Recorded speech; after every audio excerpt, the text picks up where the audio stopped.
Donc j'ai fait envahir le château de Thierry Desmarais, qui était le PDG de Total. J'ai sauté sur la voiture de Kadhafi à Paris. J'ai pris l'urne, j'étais passé par la fenêtre du tribunal de commerce de Nantes. Nous, marins bretons, on va pas se faire rouler dans la farine comme ça, quoi. On va pas se laisser faire, quoi. Les médias doivent aussi se réveiller et prendre leurs responsabilités, quoi. Alors, je m'appelle Alain Malardet, donc je suis capitaine de marine marchande. Je suis rentré à l'école de la Marine nationale à l'âge de 17 ans, et puis depuis, j'ai vécu sur le bleu, en faisant un peu le tour de la planète, voilà. Et l'histoire qui m'amène ici, c'est cette histoire de l'Erika, qui m'est tombée dessus sans que je demande rien à personne, bien évidemment.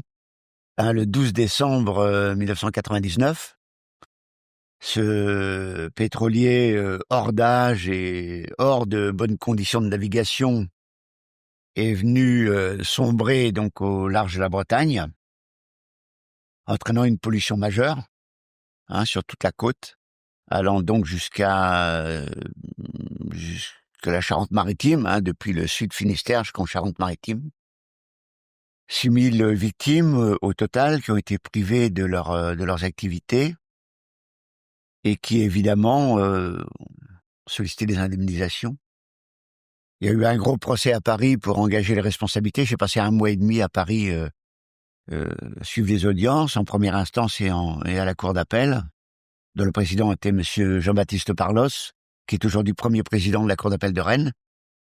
Signe du destin, il est venu chez nous en Bretagne. Et ce qu'il faut savoir, en fait, il y a eu évidemment le volet écologique, mais il y a le volet financier derrière, qui a donné lieu donc à des malversations gigantesques, pilotées par un breton, qui se dit breton, mais je suis pas convaincu qu'il ait l'âme vraiment bretonne, qui était à cette époque ministre de la Mer, député, monsieur Jean-Yves Le Drian, qui a été désigné rapporteur parlementaire aux indemnisations des victimes. Une somme de 84 millions de francs, c'était des francs à l'époque, 84 millions de francs, a été normalement bloqué, séquestré au tribunal de commerce de Nantes, par décision donc de ce même tribunal, séquestré donc entre les mains d'un juge-commissaire, qui lui seul pouvait ordonner donc la répartition de ces fonds entre les victimes, au prorata de leur demande, et sans paiement préférentiel. C'est-à-dire que si cette somme de 84 millions de francs ne permettait de payer que 80% des indemnisations, eh bien, chaque demandeur ne percevait que 80% de sa demande. Et ensuite, il y a un deuxième fonds, le fonds FIPOL, qui, lui, complétait les 20% manquants. Bon, c'est comme ça que ça fonctionne. Donc, c'est un fonds d'indemnisation à 2 niveaux. Ce qui s'est passé, c'est que le mandataire liquidateur du tribunal de commerce de Nantes, maître Frédéric Barbin, s'est empressé de passer une fausse annonce légale, n'accordant que 30 jours aux victimes pour produire leur créance entre ses mains. 30 jours au lieu de 3 ans. Ce qui veut dire que, à l'échéance des 30 jours, il ne recevait plus les demandes d'indemnisation. Mais ce qui est complètement infaisable. Pourquoi au lieu de 3 ans? Parce que parallèlement, avec évidemment l'accord de Jean-Yves Le Drian, une société commerciale qui s'appelait Eco s'est montée à Lorient. Une société commerciale qui avait pour but, qui s'est donné comme objet, de statuer sur les demandes d'indemnisation, à la place du tribunal de commerce de Nantes. Le scénario était déjà monté. Une société commerciale pour statuer sur les indemnisations, il faut déjà le faire.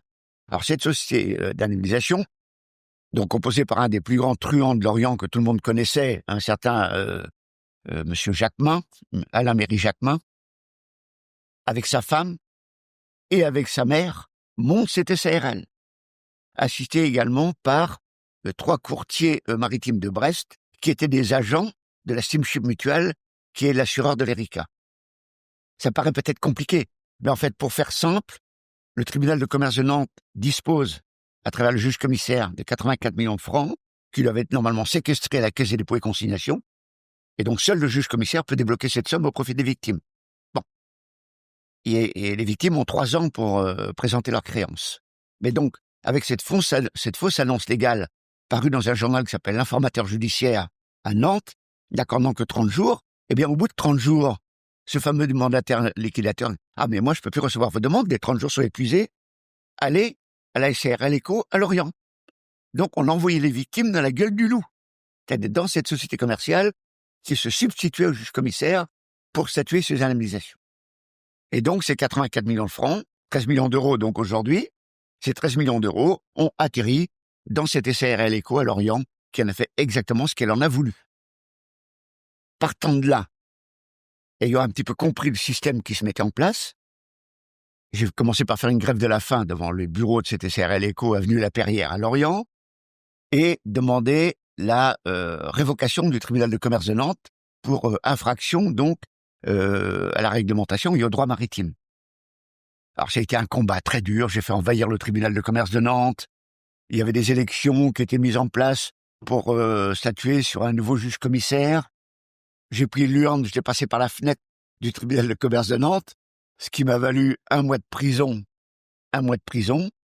ferme, enfin en préventive, en préventive, hein, j'ai fait 1 mois à la maison d'arrêt de Nantes, j'ai fait 1 mois de prison.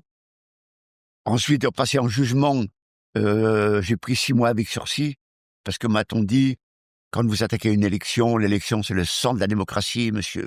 Voilà. Enfin bon, en tout cas, j'ai pris 6 mois avec sursis, ayant bien expliqué. Alors là, j'ai une anecdote qui est intéressante, parce que comme j'ai passé l'urne des élections par la fenêtre, donc j'ai été attaqué pour vol d'urne. Vol d'urne. Alors je vois encore le greffier à 4 pattes là sur le trottoir, puisque c'était au premier étage, le greffier à 4 pattes en train de ramasser les bulletins puis les remettre dans son urne.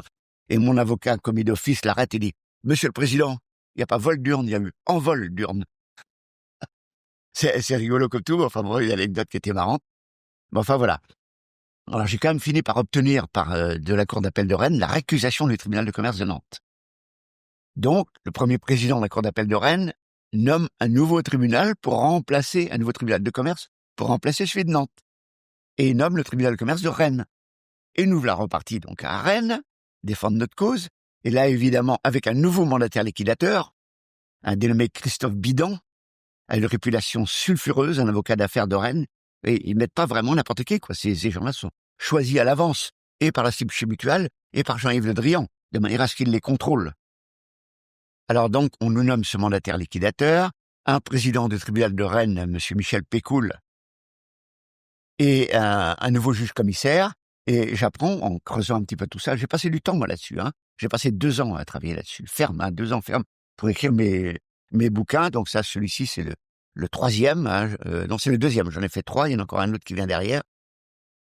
Voilà, donc, et je m'aperçois que le mandataire liquidateur, le président du tribunal du commerce de Nantes et le juge commissaire, eh bien, appartiennent tous les 3 à une même association, donc à Rennes, l'association de la Table Ronde. Alors donc, on est gouverné par ces gens-là. Et au Lions Club, c'est des associations qui regroupent des cadres supérieurs, des professions libérales, etc., puis qui échangent un petit peu sur l'état du monde, enfin voilà. Et le Lions Club. Donc, ils appartenaient tous au Lions Club. Alors, ça me paraissait un petit peu curieux. Je dis, c'est le Lions Club qui nous gouverne aujourd'hui.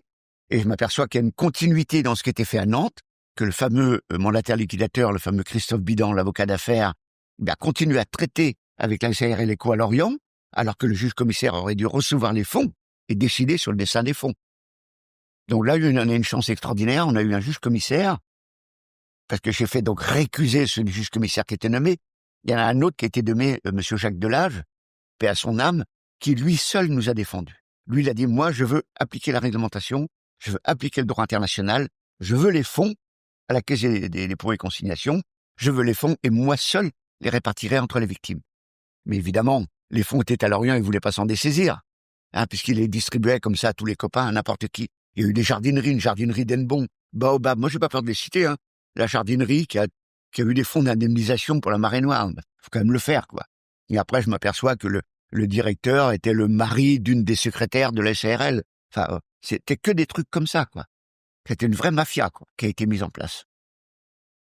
Alors donc, ce juge commissaire, donc Monsieur Jacques Delage, qui a choisi de défendre les intérêts des victimes, s'est fait virer par le président du tribunal de commerce de Rennes, qui lui n'entendait pas appliquer du tout la convention internationale, parce que tout ça c'est régi par une convention internationale qui s'appelle la convention FIPOL 92, c'est-à-dire qui indemnise les victimes des pollutions par hydrocarbures.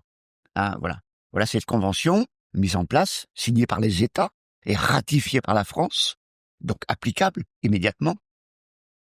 Alors, voilà ce qui se passe, c'est que le président du tribunal de commerce de Rennes s'oppose donc à la convention internationale et met de côté le juge Jacques Delage, l'exclut de son tribunal. Ce qui a eu pour conséquence, lui qui exerçait depuis plus de 20 ans au tribunal de commerce de Rennes, il en est mort de désespoir, le pauvre. Vraiment, il en est mort de désespoir, ouais. Et tous les ans, d'ailleurs, je vais le saluer là sur sa tombe, parce que vraiment c'est quelqu'un qui s'est opposé à tout le système et qui a eu ce courage-là et qui malheureusement s'est fait exclure d'un système complètement mafieux, quoi.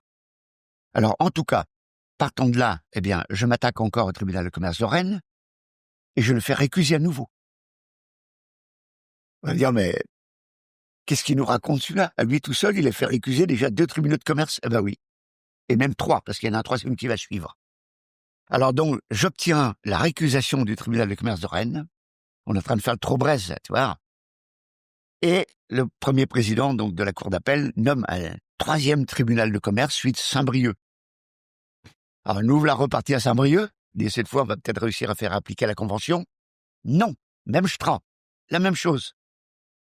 Le président du tribunal de Saint-Brieuc s'en remet encore au fameux mandataire liquidateur Christophe Bidan, le fameux avocat d'affaires, un truand qui est très très réputé dans la région.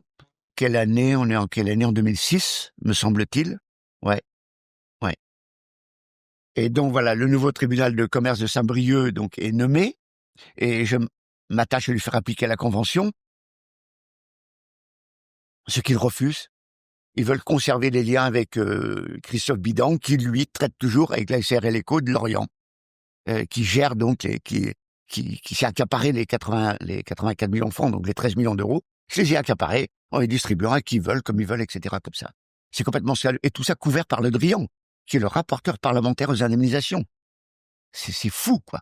Alors, je m'attaque de nouveau au tribunal de commerce de Saint-Brieuc et je le fais récuser encore. Ça en fait 3. Et finalement, c'est le premier président de la cour d'appel de Rennes qui prend le dossier. Arrivent des procès donc à Rennes. Alors, entre-temps, j'ai mené plein d'actions. Peut-être en cours de route, donc j'ai fait envahir le château de Thierry Desmarais dans l'Yonne. Thierry Desmarais qui était le PDG de Total. J'ai sauté sur la voiture de Kadhafi à Paris. Ouais, qui est donc allé rendre visite à Sarkozy. J'en ai fait, tout est dans mon bouquin, Erika, le pot de terre contre les pots de vin. J'ai raconté tout ça. J'ai fait beaucoup d'actions qui m'a valu des gardes à vue. En tout, j'ai 32 gardes à vue, j'ai 1 mois de prison. J'ai été maintenu pendant 17 ans en liquidation judiciaire personnelle par le fameux mandataire liquidateur qui voulait pas m'indemniser. Parce que moi, ayant perdu mon activité à l'origine, j'avais une agence maritime à Nantes. Ayant perdu mon activité, donc aussi je demande des indemnisations, donc je dépose le bilan. On me dit, vous n'avez plus d'activité, déposez donc le bilan. Et vous allez toucher des indemnisations. Ce que j'ai jamais eu d'ailleurs, bien évidemment. Mais compte tenu de ma résistance au système qui était en place, évidemment, et ils m'ont maintenu en liquidation judiciaire pour paralyser mes activités, pour m'empêcher de gagner ma vie, etc. Bon, ils sont complètement acharnés contre moi, quoi. Bon, mais je suis solide, dans ma tête et dans mon corps, et j'ai pas de souci avec ça. Donc j'ai affronté tout ça.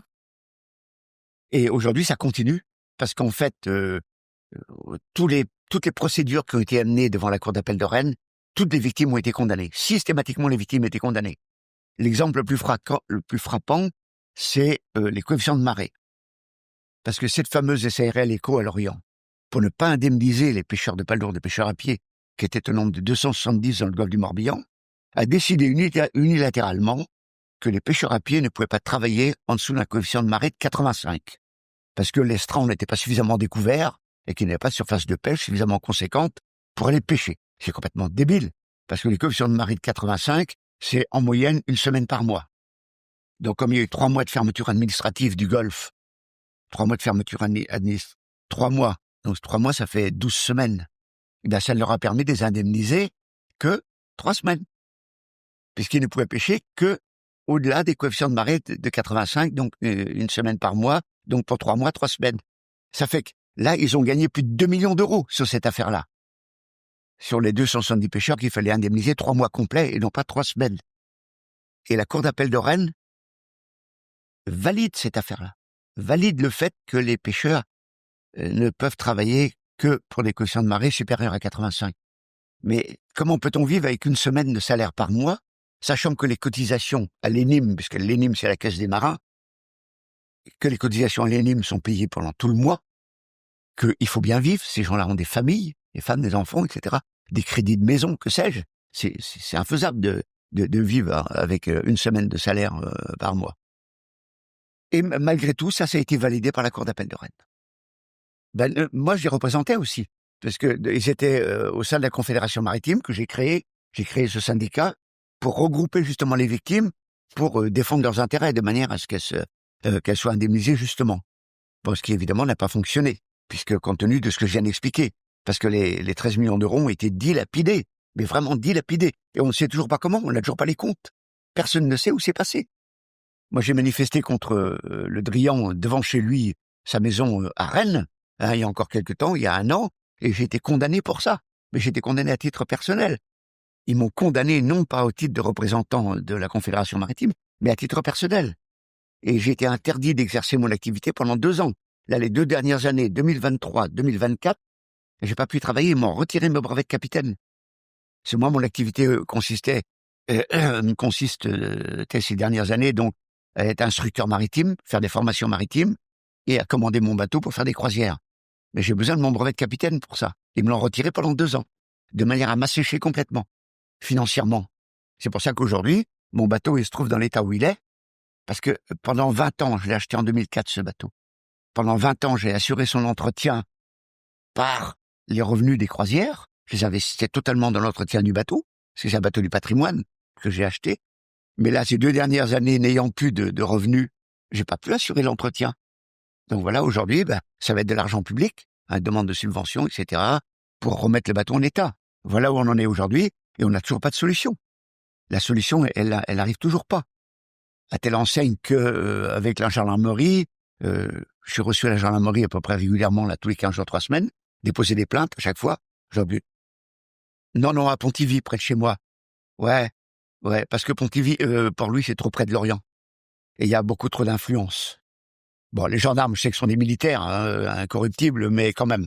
Là, je me suis lié de sympathie avec la hiérarchie des officiers de gendarmerie à Pontivy. Et donc, ils ont vraiment pris le dossier en main. Ils reçoivent toutes mes plaintes, alors que sinon, souvent, ils les refusent, les plaintes. Oui, c'est pas justifié. Il y a péremption, ça fait 25 ans que ça dure, etc. Mais voilà, là, ça a été pris en compte. Et là, le doyen des juges d'instruction, donc, va être saisi de nouveau, la semaine prochaine ou celle d'après, et pour mener tout ce combat, mais on n'a toujours pas l'issue. Et l'État français, toute la hiérarchie judiciaire, nous abandonne. Les médias, au début, ils suivaient, mais là, aujourd'hui, ils ont du mal à suivre. Parce que comme l'État est directement impliqué, comme Jean-Yves Le Drian est directement impliqué, parce que c'est lui qui a piloté tous les détournements de fonds, puisqu'il est rapporteur aux indemnisations. Et aujourd'hui, j'ai chez moi les comptes rendus donc du rapport parlementaire, je les ai épluchés dans tous les sens, et c'est un tissu de mensonges, quoi. Tout ce que Drian raconte, c'est archi faux, parce qu'il valide la création de la SARL Eco, qui n'a aucune existence juridique, à telle enseigne que même la gérante était à ce moment-là en liquidation judiciaire personnelle. Enfin, c'est que un tissu de magouilles, mais là on est devant un État complètement corrompu, quoi. Et qui n'a a priori pas l'intention de vouloir baisser les bras, parce que moi j'ai saisi toute la hiérarchie judiciaire, de la Cour de cassation jusqu'au Conseil supérieur de la magistrature, j'ai saisi Monsieur Macron, j'ai saisi Bayrou, j'ai saisi tout le monde déjà, et on a eu des tas de promesses dans certaines époques, mais aucune n'a été tenue, quoi. Personne n'a voulu aller jusqu'au bout de cette affaire. Parce que c'est vrai que c'est énorme. C'est énorme. Parce que derrière ça, donc, il y a l'assureur de l'Erika, la Steamship Mutual, qui est basée à Londres, enfin, son siège est aux Bermudes, mais qui exerce à Londres. À telle enseigne, quand j'ai fait ma mission en Haïti, avec le Brevard, quand j'ai fait mon aller-retour en Haïti pour approvisionner l'orphelinat, en revenant, j'ai fait escale aux Bermudes. Et donc, je suis allé devant les bureaux de la Steamship Mutual à Hamilton, qui est la capitale des Bermudes. Je suis allé à Hamilton, devant leur siège. Et dans leur siège, qu'est-ce que j'ai vu? Une boîte à lettres et une secrétaire. Point final. Alors, je suis allé à la police d'Hamilton. Je leur ai dit, voilà, cette compagnie d'assurance qui exerce là, dans toute illégalité, elle a escroqué les gens en Bretagne, etc. La police est venue, et puis il les a interrogés, mais depuis, j'ai pas eu de suite à ça. Et j'ai fait une manifestation avec une pancarte autour du cou. D'ailleurs, j'ai la photo dans le bouquin, comme quoi c'était des voleurs, etc. Alors, ils ont porté plainte contre moi aussi. Alors, c'est marrant parce que, juste pour l'anecdote, aux Bermudes, y a pas de... C'est un des pays les plus riches au monde, hein, voilà. Bermuda, hein, les fameux financiers anglais en Bermuda, costume cravate, mais en Bermuda, quand même, 3 quarts. Et la police, quand elle arrive, il y a une simple policière qui arrive avec sa petite voiture. Qu'est-ce qui se passe et tout. Ah, mais monsieur, vous savez, les gens ont le droit de manifester. Le représentant de la Steamship était là. Bon, il voulait dénoncer le fait que je me manifeste devant sa porte avec une pancarte comme quoi ils étaient des voleurs. Mais la police, là, cette fois, m'a donné raison, m'a dit, mais ce monsieur a le droit de manifester. Voilà, si c'est la justice. Ah oui, là, quand j'ai manifesté devant chez Le Drian à Rennes, ils m'ont envoyé Manu Militari, là, tous les renforts de police pour me virer, etc. Hein? Ah non, rien. Non, j'ai manifesté devant Le Drian, pareil, avec une pancarte autour du cou et en distribuant des tracts à tous les gens. Les gens, ils klaxonnaient en passant et ils me soutenaient, quoi, en voiture. Les gens klaxonnent et tout le monde sait où habite Le Drian, sur le mail Mitterrand, là. Enfin bref, les gens klaxonnent et nous soutiennent, mais maintenant, bon, je pense que la réputation de Le Drian, elle commence à être un petit peu atteinte, même beaucoup même, et de plus en plus, parce qu'il faut que de l'ordre soit remis dans cette affaire. Il faut que les 13 millions d'euros soient remis à un juge commissaire et que cette somme soit répartie équitablement, même 25 ans après. Cette somme soit répartie équitablement entre les victimes, puisque c'est une convention internationale ratifiée par la France. Voilà. Alors je continue à me battre et de toute façon je n'arrêterai jamais. Alors est-ce que finalement j'obtiendrai gain de cause par la justice? J'ai des doutes. J'ai des doutes, mais il faudra bien que la justice s'exerce d'une façon quelconque. Ça c'est clair. Moi dans mon esprit c'est clair. Je ne disparaîtrai pas de la planète sans avoir réglé mes comptes. Ça c'est sûr. Quel que soit le prix à payer. Parce qu'on arrive à un certain stade de vie où le prix a de moins en moins de valeur. Alors on verra bien. La balle est dans leur camp. Si, j'ai aussi... Ouais, mais au-delà, si, j'ai des intérêts personnels. Parce que mon agence maritime que j'avais à Nantes a été mise en liquidation judiciaire puisqu'elle n'avait plus d'activité du fait de la baillidoire. Parce que le boulot d'une agence maritime, enfin le bien en tout cas, c'était d'affréter des bateaux. Les gens avaient besoin d'un bateau, par exemple, transporter les sapins de Noël à Belle-Île. Bon, ils ont besoin d'un bateau pour transporter les sapins de Noël. Bon, on me faisait appel. Et moi qui connais bien le milieu maritime, donc je trouvais le bateau, je négociais les prix, etc. pour celui qui avait besoin du bateau pour transporter le sapin de Noël. Voilà, c'était le boulot de mon agence maritime. Ou pour organiser des excursions dans le Golfe, ou des séminaires, etc. Enfin, toutes des activités nautiques, enfin beaucoup en tout cas, passaient par mon agence. Enfin, j'avais pas mal de boulot. Et j'ai perdu mon activité. La marée noire, évidemment, personne ne venait en Bretagne. Hein, ça a duré toute l'année 2000. Et donc voilà, j'ai perdu mon agence et on m'a conseillé, je suis allé au tribunal de commerce, on m'a dit, écoutez, déposez le bilan, vous serez indemnisé. Mais évidemment, je m'étais indemnisé. Alors cet argent-là, déjà, ils me le doivent. Donc je vais pas dire que j'ai pas d'intérêt personnel, j'en ai un. Parce qu'ils me doivent toujours cet argent. Non, c'est pas ça qui me motive. Moi, à l'origine, c'était 100 000 euros qu'ils me devaient. L'équivalent de 100 000 euros. Évidemment, avec 25 ans d'intérêt, aujourd'hui, ça fait un peu plus. Mais non. Ce qui me motive surtout, c'est de voir comment on a pu nous manipuler. Parce que moi, j'ai pas non plus fait 1 mois de prison, 32 gardes à vue, 17 ans de liquidation judiciaire et privation de mon brevet de capitaine pendant 2 ans. J'ai pas fait ça pour rien, quoi. Hein? Et derrière tout ça, il y a aussi la fierté des Bretons. Nous, marins bretons, on va pas se faire rouler dans la farine comme ça, quoi. On va pas se laisser faire, quoi. C'est pas dans nos statuts. C'est pas dans le statut breton, ça. De se les faire et se laisser faire, baisser les bras comme ça, se faire rouler dans la farine. Non. Moi, je suis pas le Drian, moi. Je vais pas au plus au front. Non, il n'en est pas question. Pas du Guesclin. Je suis Cadoudal, moi. Pour conclure, j'espère que l'État français aura l'intelligence, quand même, de résoudre ses problèmes, quoi, et de pas les laisser pourrir comme elle le fait. Il y a beaucoup de choses qui font l'actualité aujourd'hui et qui sont exhumées 20 ans plus tard.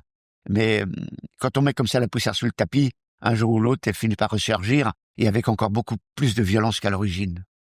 Ouais, je crois qu'il serait de bon ton que conscience soit prise que quand même la justice, à un moment, doit s'exercer. Oui, oui, je fais de la pub pour mon livre, donc vous pouvez.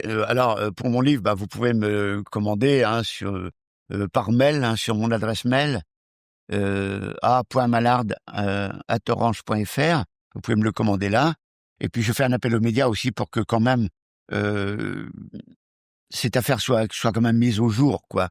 Hein, qu'on peut pas euh, tenter d'occulter des faits aussi importants parce que l'État français est impliqué, parce que le système judiciaire est impliqué, parce que Le Drian, qui a été 2 fois ministre, est impliqué. Je pense quand même qu'à un moment ou à un autre, les médias doivent aussi se réveiller et prendre leurs responsabilités, quoi.